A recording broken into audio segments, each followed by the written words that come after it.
Beetlejuice 2 में Lydia deets एक विशाल, डरावनी हवेली के अंदर से एक लाइव स्टेज शो के बीच में से एक परिचयात्मक भाषण देकर कहानी शुरू करती है। एक मनोवैज्ञानिक माध्यम के रूप में खुद को पेश करते हुए वह जीवित और मृतकों के बीच शांतिपूर्ण सहअस्तित्व की जांच करने का प्रस्ताव रखती है। हवेली के भीतर विशिष्ट अतिथि ईएमटी और जूडिथ ने अपने विचलित करने वाले अलौकिक अनुभवों को सुनाया। हालांकि लिडिया की अचानक बीमारी के कारण प्रदर्शन को अचानक रोकना पड़ा। स्पष्ट रूप से व्याकुल, वह प्रसाधन की ओर जाती है। बेचैनी से उसका प्रेमी रोरी उसके पीछे पीछे चलता है और उसकी कुशलता के बारे में पूछता है। लिडिया उसकी चिंताओं को खारिज कर देती है और इसका कारण एक मुश्किल दिन और 2 शो में प्रदर्शन करने का तनाव बताती है। उसे शांत करने की कोशिश में रोरी ने उसकी दवा जब्त कर ली, यह कहते हुए कि यह अनावश्यक है, लेकिन जैसे ही उसकी हालत बिगड़ी, उसने घबराकर कचरे से गोलियां निकाली और उसे वापस कर दी। बाद में लिडिया को अपनी सौतेली माँ दिलिया का फोन आता है, जो सहायता के लिए अनुरोध करती है। यहाँ हमें विनाशकारी खबर मिलती है, लिडिया के पिता की मृत्यु हो गई है। एक एनिमेटेड फ्लैशबैक घटनाओं को दर्शाता है। वह विमान दुर्घटना में तो बच गया, लेकिन बाद में दुर्भाग्यवश एक शार्क ने उसकी जान ले ली। लिडिया और देया इस बात पर विचार कर रही है कि एएसडी को दुखद खबर कैसे दी जाए। शहर के भीतरी भाग में एक युवा व्यक्ति ने एक बुजुर्ग सफाईकर्मी से मार्गदर्शन मांगा। अपनी नीरस जिंदगी से साफ तौर पर थका हुआ बूढ़ा आदमी आराम से एक दरवाजे की ओर इशारा करता है और फिर रुककर आराम करता है। अपनी ऊब में खोया हुआ वह एक घातक गलती करता है, खुद को बिजली का झटका मारता है और आखिरकार उसकी मौत हो जाती है। इसके बाद डोलोरेस नाटकीय रूप से पहुंचती है, खुद को शारीरिक रूप से पुनर्गठित करते हुए। उसके टुकड़े टुकड़े होकर अलग अलग डिब्बों में बिखरे होने के बावजूद वह सावधानीपूर्वक खुद को वापस स्टेपल करके जोड़ती है और अपनी खास दमदार छवि को फिर से हासिल कर लेती है। डोलोरेस बीटलजूस की तलाश में है और उस बुजुर्ग सज्जन से पूछताछ कर रही है जिनसे हम मिले थे। जब वह जानकारी नहीं देता जो उसे चाहिए, तो वह उसकी जीवन शक्ति चूस लेती है, जिससे वह एक खाली खोल बनकर रह जाता है। लिडिया के दादाजी के देहांत के बारे में एस्त्रा से संपर्क करने की कोशिशें असफल रहीं। उसी समय हम एस्ट्रेड से उसके स्कूल के दिनों में मिलते हैं, इसलिए लिडिया और दिलिया को सीधे खबर पहुंचाने के लिए स्कूल जाना होगा। अपनी यात्रा के दौरान वे बताते हैं कि चार्ल्स का शव विंटर रिवर के लिए भेजा जा रहा है। अब चलो अपना ध्यान फिर से बीटलजूस और उसके संग की मंडली पर केंद्रित करते हैं। एक बार जब वे नदी पर पहुंच जाते हैं, तो दिलिया एएसडी को अपने दादाजी के निधन की जानकारी देती है और उससे अपनी मां के प्रति कुछ सहानुभूति दिखाने की विनती करती है, खासकर इस मुश्किल दौर में। हालांकि एएसडी कठोरता से जवाब देती है, लिडिया से बात करती हुई। वह बीटलजूस को बताता है कि उसका नाम एक सक्रिय जांच में सामने आया है, उस महिला का जिक्र करते हुए जिसने उसका पीछा किया था, वह जिसने खुद को फिर से बनाया था। वुल्फ जैक्सन, एक प्रसिद्ध अभिनेता जिसका एक गुप्त जीवन अपराध जगत के गुंडे के रूप में है, उसे एक चेतावनी भरा संदेश भेजता है। जैक्सन बीटलजूस को चेतावनी देता है और बताता है कि वह महिला एक आत्मा चूसने वाली इकाई प्रतीत होती है, जो बदले की भावना से प्रेरित है। वह बीटलजूस को सतर्क करता है कि वह गुप्त रहे, जोर देकर कहता है कि उसका भाग्य अटल है। फिर भी बीटलजूस हमेशा की तरह इस सलाह को पूरी तरह से अनदेखा कर देता है। परिवार और दोस्तों के बीच हवा दुख से भारी है। यह कहानी चार्ल्स की अंतिम संस्कार सेवा के दौरान लिडिया डे के परेशान परिवार पर फिर से प्रकाश डालती है।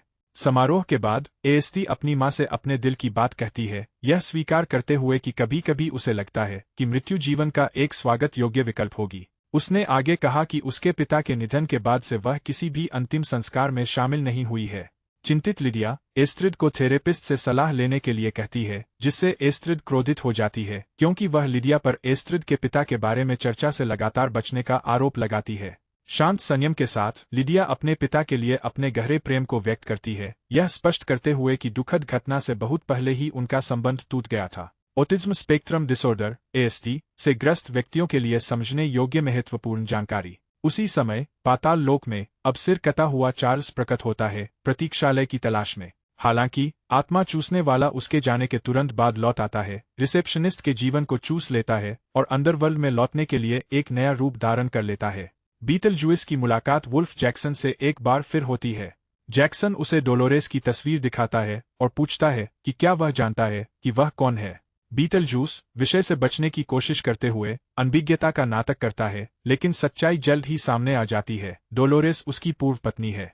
एक उदास और अशुभ शाम के दौरान उनके रास्ते मिले और वह तुरंत उसकी निगाहों से मोहित हो गया। इटली के एक फ्लैशबैक के दौरान बीटलजूस डोलोरेस को मृतकों के बीच अपने जीवन की सजा की कहानी बताता है। उनकी शादी एक पारंपरिक समारोह में हुई, लेकिन बीटलजू को इस बात का जरा भी अंदाजा नहीं था कि उनकी खूबसूरत दुल्हन एक गहरा राज छिपाए हुए है। वह एक घातक पंथ की नेता थी। एक मकड़ी की तरह अपनी जटिल जाल बुनने की सूक्ष्मता के साथ डोलोरेस ने उसे फंसा लिया था। उसकी मंशा कपटपूर्ण थी। अमरता प्राप्त करने के लिए उसे दो महत्वपूर्ण घटकों की आवश्यकता थी, उसकी जीवन शक्ति और उसका सार तत्व। बीटलजूस की स्वीकार्य सनक के बावजूद उसकी कुछ सीमाएं थीं जिसके कारण अंततः उनका अलगाव हो गया। हालांकि वह स्पष्ट करती है कि यह लिडिया के बारे में है, न कि खुद के बारे में। चार्ल्स के अंतिम संस्कार के दौरान रोरी एस्ट्रेड के साथ सुलह करने की कोशिश करता है, लेकिन वह उसके प्रयासों को ठुकरा देती है। अपनी मां की भोली भाली होने के लिए आलोचना करती है कि वह उसके साथ क्यों रही और यह दावा करती है कि वह केवल उसका फायदा उठा रहा है। विंटर रिवर में चार्ल्स के गुजर जाने के बाद हॉन्टेड हाउस में एक उदास माहौल छा जाता है, जो लगभग उतना ही बेजान दिखता है जितना कि वह खुद। अपने संबोधन के दौरान रोरी ने चार्ल्स के जीवन को अपनाने और अपने जुनून को आगे बढ़ाने की अटूट इच्छा को याद किया। कई लोग वर्तमान में प्रतिष्ठित संपत्ति हासिल करने के इच्छुक हैं। पल की उत्तेजना में आकर वह आवेग में लिडिया को शादी के लिए प्रपोज करता है और 2 दिन बाद ही हैलोवीन पर शादी करने का सुझाव देता है। रोरी ने घोषणा की कि वह उसके साथ अपना भविष्य साझा करना चाहता है। लिडिया के डगमगाने पर वह देखता है कि व्यापक शोक के बीच उनका प्यार भी उतना ही निर्जीव लगता है। काफी सोच विचार के बाद लिडिया उसे चूमती है, जिसे रोरी सहमति समझ बैठता है, जिससे परिवार में जश्न शुरू हो जाता है, जबकि स्पष्ट रूप से व्याकुल एस्ट्रिड गुस्से में अपनी साइकिल पर रवाना हो जाती है। ध्यान भंग और बढ़ती निराशा से घिरा हुआ एस्टर ने ट्रैफिक जाम कर दिया, मुश्किल से एक तक करताली और आखिरकार एक पड़ोसी की बार में जा घुसा। जेरेमी, एक युवक, उसे उठने में मदद करता है और विंटर रिवर में उसकी मौजूदगी के बारे में पूछता है। एएसटी चार्ल्स को समर्थन देने की बात कहती है, फिर अपने पिता के बारे में बातचीत शुरू कर देती है। वह स्पष्ट करती है कि वह एक आज़ाद ख्याल इंसान थे और ब्राजील में बसने का फैसला करने के बाद उन्होंने उसकी मां को छोड़ दिया। ब्राजील वह देश है जहां उसकी मां ने अपना पूरा जीवन बिताया था। अंततः वह खुलासा करती है कि उसकी मां लिडिया डीट्स है, जो पारिवारिक कलह और अतीत के आघातों के स्थायी प्रभाव को प्रमाणित करता है। ईरी के भयावह गहराई में परलोक एजेंट वुल्फ जैक्सन एक परेशान करने वाली रिपोर्ट से चिंतित है। डोलोरेस ने अपना बदला लेना शुरू कर दिया है और वह बीटलज्यूस को खोजने की अपनी खोज में लगातार कहर बरपा रही है। उसकी बढ़ती हुई तबाही से पहले उसे रोकने के लिए बीटलज्यूस को ढूंढना जरूरी है। हमेशा अवसरवादी, बीटलज्यूस अखबार को स्कैन करता है और चार्ल्स के निधन के बारे में लेख में लिडिया डीट्स का नाम देखता है। वह तुरंत जीवित प्राणियों के क्षेत्र में फिर से जुड़ने के लिए त्रासदी को एक सुनहरा अवसर मान लेता है। एडम तो को भंडारण के लिए कई बक्से अतारी में रखने का निर्देश दिया गया था। अपनी खोजों के दौरान उसे विंटर नदी की एक सटीक प्रति मिलती है। सिमुलेशन के भीतर उसे एक अजीब विज्ञापन मिलता है जो बीटलज्यूस के साथ संवाद करने का वादा करता है। ध्यान से देखने पर उसे रिचर्ड नाम का एक बक्सा मिलता है और उसके अंदर उसे अपने माता पिता की धुंधली तस्वीरें मिलती है। उसी क्षण लिडिया अतारी में दाखिल हुई। माँ और बेटी की आंखों में पुरानी यादों और दर्द का एक मीठा कड़वा मिश्रण झलका जब वे एक साथ तस्वीरें देख रही थीं। हालांकि बीटलज्यूस विज्ञापन पर ध्यान जाते ही लिडिया का चेहरा खिल उठता है। बढ़ते डर के साथ वह असरा को 3 बार बीटलज्यूस का नाम लेने के भयानक परिणामों के बारे में चेतावनी देती है और उसे अतारी में वापस जाने से सख्ती से मना करती है। घटना के बाद लिडिया को दिलिया की संगत में सांत्वना मिलती है। वह बताती है कि ऑटिज्म स्पेक्ट्रम डिसऑर्डर (ASD) के साथ तनाव से निपटना उन्हें अपनी सौतेली मां के साथ पहले हुए संघर्षों की याद दिलाता है। अपने पुराने मतभेदों के बावजूद लिडिया को ASD द्वारा खोजा गया वह विचलित करने वाला बीटलज्यूस का विज्ञापन याद आता है, इससे पहले कि वह कबूल करे कि उसने बीटलज्यूस को देखना फिर से शुरू नहीं किया है। निराश और एक आउटलेट की तलाश में ASD जेरेमी के कमरे में जाती है। वह एक लड़का है जिससे उसने हाल ही में दोस्ती की है। जेरेमी अपने रिकॉर्ड और किताबों का संग्रह उसके साथ साझा करता है, जिससे उनके निजी जीवन के बारे में गहरी बातचीत शुरू हो जाती है। जेरेमी ने बताया कि वह पारिवारिक समस्याओं से जुआ रहा है। उसके पिता का एक दुर्घटना हो गया है और तब से वे शराब की बुरी लत में पड़ गए हैं। उसकी सहानुभूति को पहचानते हुए ASD समझती है कि उसके पिता का शव कभी बरामद नहीं हुआ, जिसके परिणामस्वरूप उसे हमेशा नुकसान की भावना बनी रहती है। जब लिडिया की हैलोवीन शादी की योजनाओं की बात निकलती है तो बातचीत एक नया मोड़ लेती है।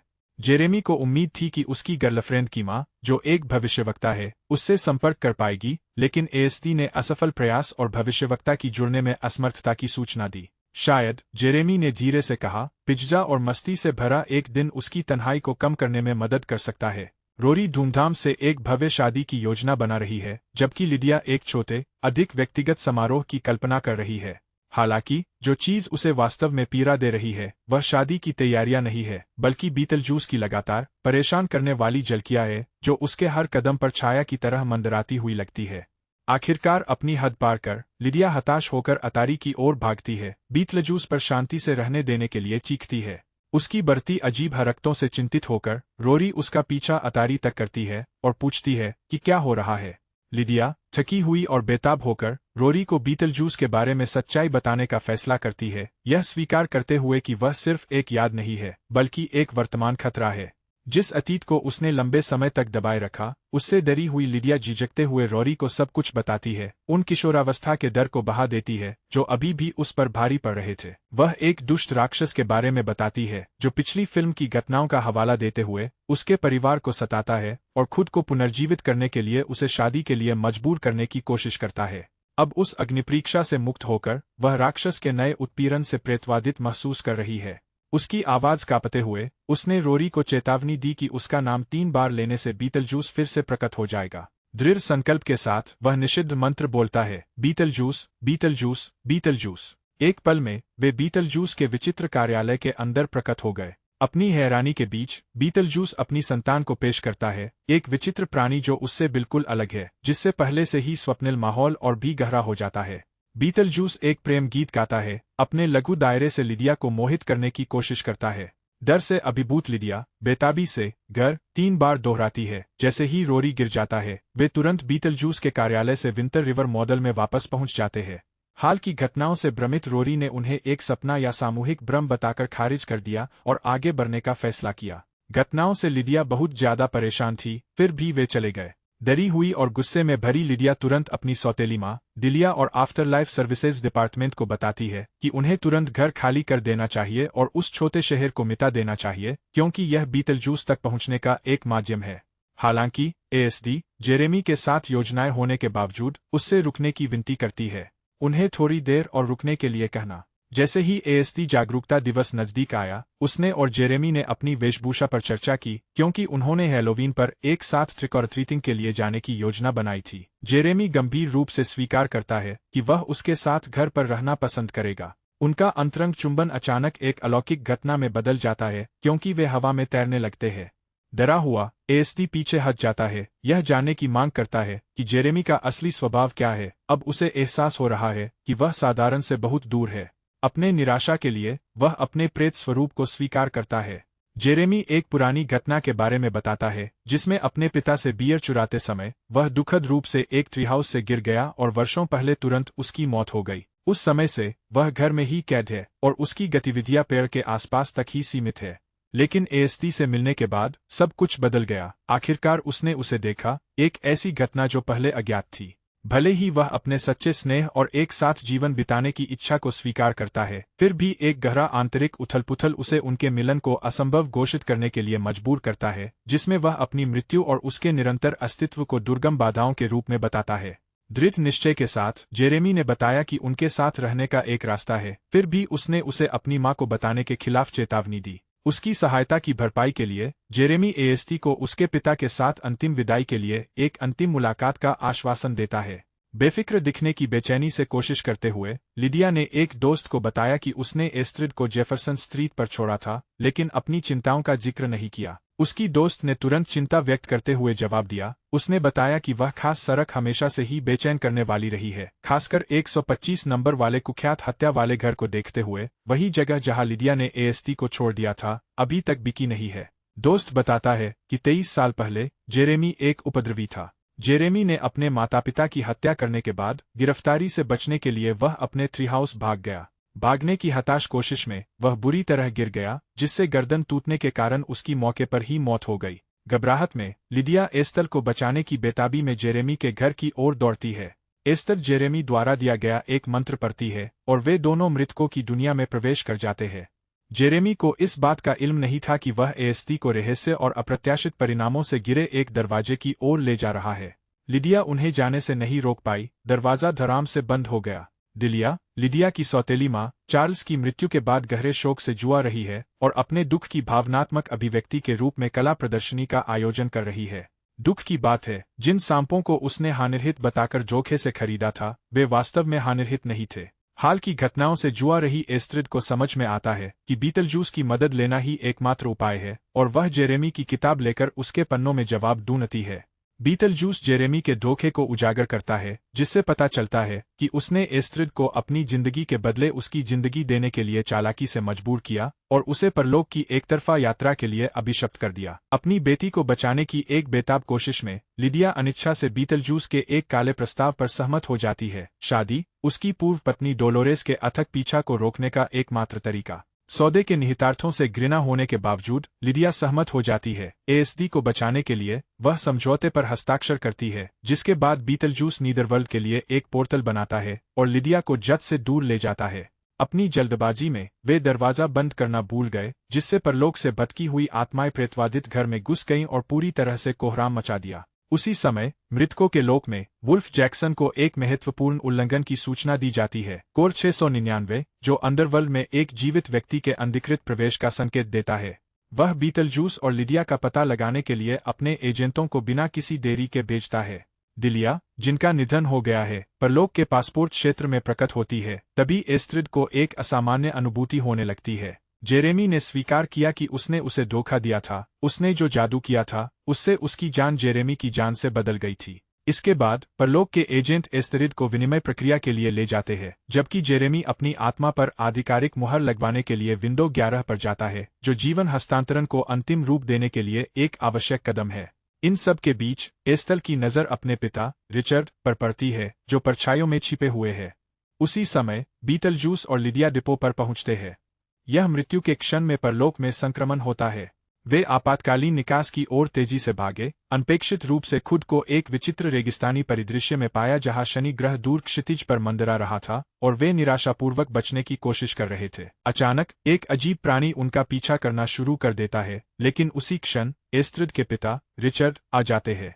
वह उन्हें आश्वस्त करता है कि अपनी अदृश्यता के बावजूद उसने हमेशा उन पर नजर रखी है और उनकी भागने में मदद करने का वादा करता है, इस शर्त पर कि वे पहले किसी अन्य स्थान पर एस्ट्रिड के जीवन को बहाल करने में सफल हो। वुल्फ जैक्सन को पता चला कि प्रेतवादित घर में भूतिया द्वारपालकों ने सेंध ढूंढ ली है और उसे सुरक्षित कर लिया है। इसके बावजूद बीटलजूस और लिडिया अभी भी खुलेआम घूम रहे हैं। हालांकि बीटलजूस का सबसे समर्पित अनुयायी बॉब पूछताछ के लिए पकड़ा गया था। मृत्यु के बाद फंसी डेलिया बेताब होकर बीटलजूस की मदद मांगती है। वह सहमत है, लेकिन तभी जब वह लिडिया के साथ उसकी शादी को पूरा करने में उसकी मदद करे। लिडिया की अपनी बेटी को बचाने के लिए उड़ान को ध्यान में रखते हुए लिडिया, एस्ट्रिड और रिचर्ड आखिरकार पहुंच जाते हैं। ऐसा लगता है कि जीवन विनिमय को पूर्ववत करने में बहुत देर हो चुकी है, लेकिन बीटलजूस हमेशा की तरह चालाक इंतजार कर रहा है। कोई दया न दिखाते हुए वह जेरेमी को नरक में भेज देता है, जिससे जेरेमी और लिडिया के बीच मूल समझौता वैध बना रहता है। डेलिया के बारे में पूछताछ करने पर उन्हें हृदय विदारक सच्चाई पता चलती है। लिडिया की सौतेली मां की सांप के जहर से मृत्यु हो गई। लिडिया और एस्ट्रिड मौत को धोखा देकर शादी रोकने के लिए ठीक समय पर पहुंच गई। बीटलजूस अपनी हेराफेरी वाली योजना में उसके भूतिया रूप का फायदा उठा रहा है। बीटलजूस लिडिया के हस्ताक्षरित अनुबंध की याद दिलाता है, जो उसे रोरी और प्रभावशाली लोगों के एक समूह के सामने उससे शादी करने की अपनी प्रतिज्ञा का पालन करने के लिए मजबूर करता है, जिन्हें उसने गवाह के तौर पर इकट्ठा किया है।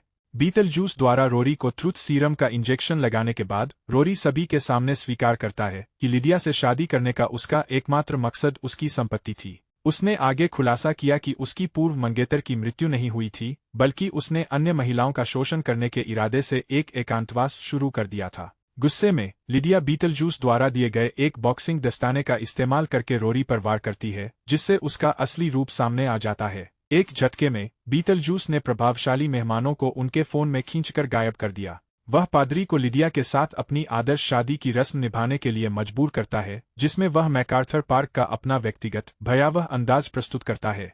एक स्पष्ट तनाव प्रेतवादित घर को भर देता है जब वुल्फ जैक्सन नाटकीय अंदाज में पहुंचते हैं। अपनी भूतिया कवच में विशाल और दीप्तिमान वुल्फ अपने भयानक प्रेत सैनिकों की सेना को नियंत्रित करता है। परलोक के उच्च न्यायालय के एक आदेश के अनुसार आपको इसके द्वारा गिरफ्तार किया जाता है। बोनरा, क्या ये तुम हो? गेरिया गरजता है, उसकी आवाज जोर से गूंजती है। बीटलजूस, जो उस पल तक नियंत्रण में लग रहा था, धीरे धीरे घूमा। उसके चेहरे पर अब एक दुष्ट मुस्कान फैल रही थी। आप काफी देर से आ रहे हैं, ए ना? बीटलजूस ने अपनी कलाई हिलाकर छायादार शक्ति का एक झोंका छोड़ा। उनकी अकड़ी हुई मुद्रा उन्हें अचल मूर्तियों का रूप देती है। क्या तुम्हारे पास कोई और तरकीबें हैं जो तुम छुपा रहे हो, दोस्त? एक तनावपूर्ण चेहरे के साथ वुल्फ जादू के खिलाफ संघर्ष करता है। अंत में हार मानने से पहले उसकी आंखों में जमी हुई क्रोधित आग बरकरार रहती है। बीटलजूस जमी हुए सैनिकों के चारों ओर घूमते हुए और उन्हें ताना मारते हुए अट्टहास करता है। हालांकि उसकी जीत का क्षण तब भंग हो जाता है जब कमरे का तापमान तेजी से गिर जाता है। छाया से एक जानी पहचानी आकृति उभरती है जिसे बीटलगुइस बहुत अच्छी तरह से जानता है। डोलोरेस, उनकी पूर्व पत्नी, घातक आकर्षण की स्वामिनी थी। बीटलजूस, वह कहती है। उसकी आवाज एक तेज खंजर की तरह है क्योंकि वह घातक शांति के साथ आगे बढ़ती है। अब तुम्हें स्थायी रूप से मेरे साथ रहना होगा। यह खेल बहुत ज्यादा समय से चल रहा है।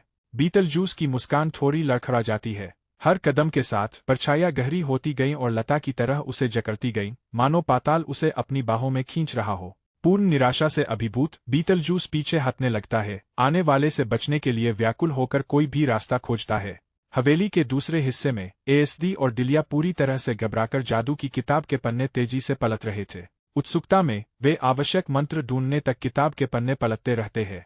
अपनी पोती को बचाने के अटूट संकल्प से प्रेरित होकर दिलिया के हाथ कांप रहे थे। जैसे ही एएसडी से ग्रस्त व्यक्ति ने जोर से शब्दों का उच्चारण किया, कमरे के माहौल में एक स्पष्ट बदलाव आया। एक विशाल प्राणी, वही जिसने पहले एएसडी और उसकी मां को धमकी दी थी, आयामी रेगिस्तान की गहराई से उठा।